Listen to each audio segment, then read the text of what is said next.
Alaska burr. From the National Weather Service. For the following counties in Maryland, Baltimore, and Howard.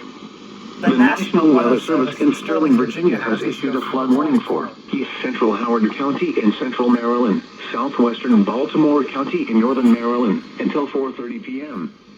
At 1:29 p.m., Doppler radar and automated rain gauges indicated that heavy rain was falling over the area.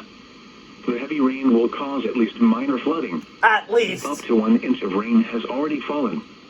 Additional rainfall amounts of up to another inch are possible. Funny Some people locations that will experience flooding include Columbia, Elk Ridge, historic Ellicott City, Keithensville, Woodlawn, Milford Mill, Lockern, Arbutus, Ilchester, and Oella. Turn around. Don't drown when encountering flooded roads. Most flood deaths occur in vehicles. A flood warning means that flooding is imminent or occurring. All interested parties should take necessary precautions immediately.